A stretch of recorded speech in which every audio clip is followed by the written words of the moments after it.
아파트에 대한 규제가 워낙 강하니 이 부분에 대해서 관심을 갖고 계신 분들이 제법 많이 계시거든요. 잘 접근하면 저는 굉장히 좋을 수 있다고 봐요. 소형 주택에 대한 특례를 알아야 되는데 네. 취득세 주택세에서 빠집니다. 재개발 빌라 쪽 네네. 잠깐 하셨어요. 지금 시장의 화두 중에 하나가 주택수 제외라는 부분들. 중요한 게 뭐냐면 재개발 빌라를 샀어요. 네. 그렇게 투자하는 건 좋은데 네. 그 전에 한 가지 했으면 좋겠다. 지난 시간에 이어서 오늘은 지금 고강도 부동산 규제를 벗어나 현재 열려있는 부동산 시장, 빌라 재개발과 주택임대 사업자를 연결시킨 이런 내용에 대해서 제네시스 박 대표님 모시고 내용에 대한 얘기 나눠보도록 하겠습니다. 대표님, 양도세도 문제이지만 사실 지금 고강도 부동산 규제, 특히 보유세, 또 종부세, 재산세 이런 부분들에 대한 공시가 현실화 얘기부터 시작해서 자 다주택자들 보유에 대한 부분들, 이 세금 부담에 대한 부분들에 대한 프레셔가 상당합니다. 지금 현재 상태에서는 우선 계속 들고 가야 하는지, 이 규제의 흐름에 따라서 매도를 해야 되는지 이런 문의들 많이 하시거든요. 사실 보유세가 가장 좀 부담이 될 수가 있어요. 보유세는 미실현 이득에 대해서 내가 내는 세금이고 네. 우리나라는 좀 특이한 게 뭐냐면은 매년 보유세를 결정하는 기준이 되는 기준시가라든지 공시가격을 시세에 맞춰서 올려버리거든요. 그렇죠. 그러니까 예를 들어서 내가 처음에는 5억짜리를 사가지고 뭐 보유세를 예를 들어서 뭐 100만 원을 냈다. 네. 그러면 그 정도면 내가 보유할 수 있으니까 네. 그냥 뭐 가겠다라고 했는데 갑자기 그 집이 막 8억, 10억, 15억이 되는 거예요. 그럼 보유세가 막 몇백만 원 되는 거죠. 생각을 해보세요. 우리가 차를 살 때 예를 들어서 내가 제네시스 차를 사고 싶다. 그랜저 사고 싶다 했을 때 뭐 옵션, 트림, 뭐 어느 정도 배기량이냐 이런 걸 보지. 야, 내가 자동차세 얼마를 내지? 이 정도 내가 자동차는 내가 못 살 것 같아. 이런 사람 없잖아요. 맞죠? 그렇죠. 예. 내가 8천만 원짜리 제네시스 차 샀는데 자동차세가 예를 들어서 뭐 100만 원 나온다고 했을 때 얘는 간가가 돼요. 네. 그래서 막 갑자기 오르진 않는단 말이에요. 네. 근데 이제 주택은 그런 게 아니란 말이에요. 그렇죠. 그런데 지금 현재 정부에서는 보유세에 대해서 마지막에 쓸 거다, 세금에 대해서는 협상 같은 거기 때문에 네. 그렇게 말씀을 하셨는데 네. 100%다 믿을 수는 없다. 그렇죠. 그런데 보유세에 있어서는 좀 생각보다 올라갈 수 있는 게 보유세를 올릴 수 있는 카드가 현재 너무 많이 남아 있습니다. 여러분들 입장에서 작년 보유세 고지서 있죠. 그렇죠. 네, 재산세는 다 받으셨을 거고 네. 종부세는 있을 수도 있고 없을 수도 있는데 어쨌든 받으신 분들은 그걸 다 더하세요. 그럼 뭐 금액이 나오겠죠? 네. 거기에 곱하기 2를 해보는 거예요. 그래서 500만 원이다 그러면 곱하기 2하면 1000만 원이죠. 네. 1000만 원이다 그럼 곱하기 2하면 2천만 원이죠. 네. 뭐 숨이 탁 막히는 사람이 있어.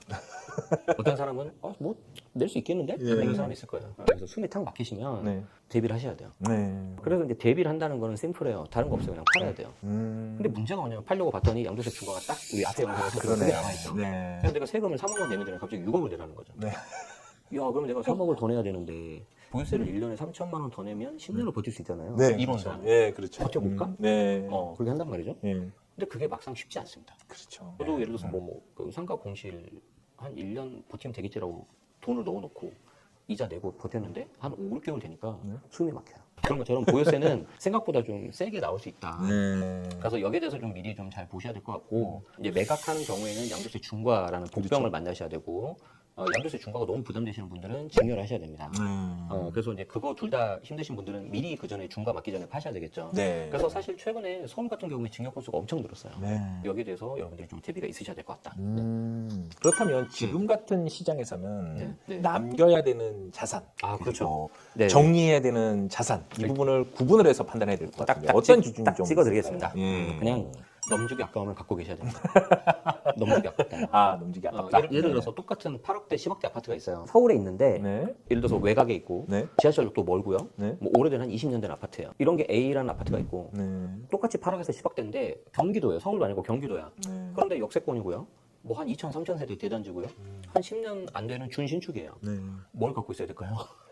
경기도 아파트가 나올 수 있어요. 그렇죠. 그런 경우에는 차라리 증여하시는 게 훨씬 좋습니다. 증여라는 거. 10억짜리면은 증여세 한 2억 2천 정도 나오고요. 네. 취득세 같은 경우에는 한 4천 정도면 되거든요. 3억이 안 들어가요. 그러면 3억이 안 들어가는데 야 그러면 자녀가 무슨 3억의 돈이 있냐 네. 이렇게 생각하시잖아요. 그렇게 하는 거 아니에요. 자녀를 그냥 그 집에 살게 만들어주고요. 이제 물론 이제 임차 보증금 내줘야 되겠죠. 네. 그렇게 하고 나서 취득세를 먼저 내는 거예요. 4천만 원.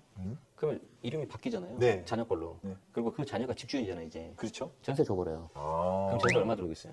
뭐 못해도 한 4억은 들어오겠지. 그렇죠. 그럼 증세 내면 돼요. 그럼 돈이 한 2억 남을 거예요. 캐시가. 세금은 줄지 않지만 그거라도 딴 데 원룸이나 다른 데 얻어서 살면 돼요. 사회 초년생이라면 일단은 좀 아파트 하나에서 멈춰라. 10억짜리가 나중에 한 11억, 12억 정도 되잖아요. 네. 그때 팔면 비과세 만들 수 있어요. 아. 네, 그런 식으로 해서 자산을 불려나가면 되게 좋을 것 같고요. 이제 그게 안 되신 분들은 아까 말씀드린 것처럼 5월 9일 전까지 네. 매도 계약서를 쓰시거나 아직 확정은 안 됐는데 토지 약정 신청서를 넣으면 중과를 피할 수도 있습니다. 정말 이거는 좀 극단적인 케이스인데 그냥 끝까지 가는 거예요. 네. 그러면 이제 나중에 부동산 경기가 한번 꺾이면 조정지역에서 풀릴 수 있거든요. 그렇죠. 그런데 예를 들어서 뭐 강남 3구, 용산, 뭐 마용성이나 한강뷰치 이런 곳 있잖아요. 네. 풀릴 가능성이 저는 매우 낮다고 봅니다. 적어도 현재 정권에서. 네. 그런데 내가 뭐 서울에 적당한 건데 좀 외곽에 있는 거다. 한 중급지 정도 된다. 풀릴 수 있어요. 그럼 차라리 보유세 좀 부담되시더라도 그렇죠. 중과를 맞는 것보다는 네. 그냥 보유세를 좀 내고 갖고 있는 게 좋을 수도 있다. 그러니까 아까 대표님 말씀하신 것처럼 네. 무조건 그냥 다 팔고 다 그냥 버티고 이게 능사가 아니에요. 그렇죠. 갖고 있는 물건 다 따져봐야 돼요. 그렇죠. 그래서 이제 거기에 대해서 여러 가지 조합이 나옵니다. 현실적인 네. 절세 전략에 대해서 네. 대표님 말씀해 주셨어요. 방금 언급해 주신 것 가운데 자, 네. 재개발 빌라 쪽 말씀 네네. 잠깐 하셨어요. 자, 네네.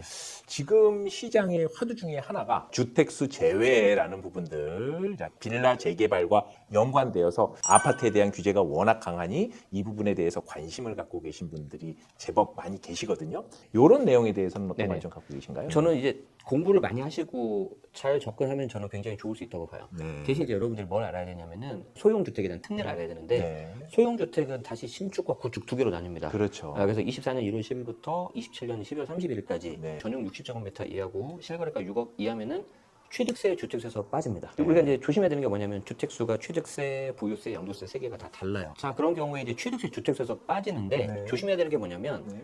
내가 만약에 주택이 기존에 하나가 있어요. 네. 그리고 소형 신축을 사요. 네. 그러면 소형 신축이 취득세에서 빠지면서 기존에 내가 1주택이었죠. 그렇죠. 그 상태에서 취득세율을 결정을 합니다. 근데 내가 기존에 3주택이 있었다. 소형 신축을 샀다. 네. 그러면 소형 신축은 빠지는데 내가 기존에 3개를 이미 갖고 있었잖아요. 그렇죠. 중과 네. 들어가버려요. 네. 그래서 중과 결국 이거를 봐도 결국 똘똘한 하나가 유리해요. 그래서 이제 소형주택 중에서 우리가 신축에 대해서 알아봤고 네. 구축은 취득일로부터 일정 기간 내에 주임사 등록을 반드시 하셔야 돼요. 네. 안 그럴 혜택 없습니다. 네. 간략하게 지금 소형 주택 중에서 신축, 구축 그리고 주임사 엮는 거를 살짝 말씀드렸는데 네. 중요한 게 뭐냐면 네. 재개발 빌라를 샀어요. 네. 구역 지정 잘 되고 잘 진행되면 아주 해피해요. 네. 그렇게 투자하는 건 좋은데 네. 그 전에 한 가지 했으면 좋겠다. 네. 그게 뭐냐면 지금 그래도 가장 무난한 아파트 네. 나름대로 어떤 똘똘한 채 하나 일단 해두시고 그렇죠. 그 다음에 네. 재개발 투자하시는 게 저는 맞다고 봐요. 가장 네. 이상적인 조합입니다. 되게 네. 이상적인 조합이고 네. 그러면 이제 취득세를 내가 좀 내더라도 네. 부담이 좀 적게 들어갈 수 있고 아까 네. 소형주택을 활용하면 취득세 중과를 좀 피할 수가 있습니다. 그렇죠. 최근 부동산 규제 워낙 고강도로 들어와서 자 이러면 부동산 투자보다는 차라리 현금을 좀 갖고 관망을 할까?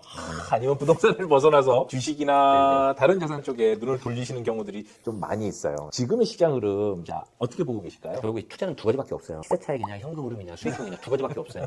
재개발은 대표적인 시세 차익입니다. 그렇죠. 예를 들어서 뭐 단돈 몇 천만 원이라도 네.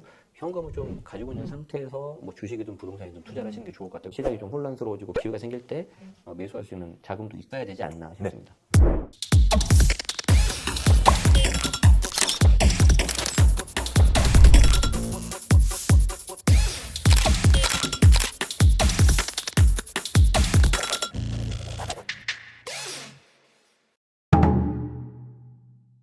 오늘 제네시스 박 대표님과 함께 양도세 중과 재시행 이후에 이의 대응 전략 그리고 현재 어떤 자산을 보유할 것이고 이러한 세금 규제를 피할 수 있는 일부 절세 전략까지 오늘 얘기를 나눠보았습니다. 모두 동일한 답이 있는 것이 아니라 본인이 보유하고 있는 자산의 구성과 또 보유 목적 그리고 향후 스탠스에 따라서 내 자산을 다시 한번 설계하고 그 부분에 맞춤화된 전략을 한번 짜볼 수 있는 그런 시간들 유익하지 않았나 싶고요. 이런 부분들 실전 중심으로 더 자세히 얘기 나눠보는 시간 저희 젠트롱 세미나에서 다루고 있습니다. 매주 목요일, 격주 토요일 소액으로 진입 가능한 핵심지 선점 전략에서부터 절세 방안들 조금 더 깊고 현실적으로 풀어드리고 있으니까 관심 있으신 분들 꼭 함께 해보시면 좋을 것 같아요. 오늘 영상 함께 하는데 귀한 시간 배려해주신 제네시스 박 대표님 너무 감사드립니다. 고맙습니다. 네. 지금까지 여러분의 부동산 나침반 여기는 젠트롱 TV였습니다.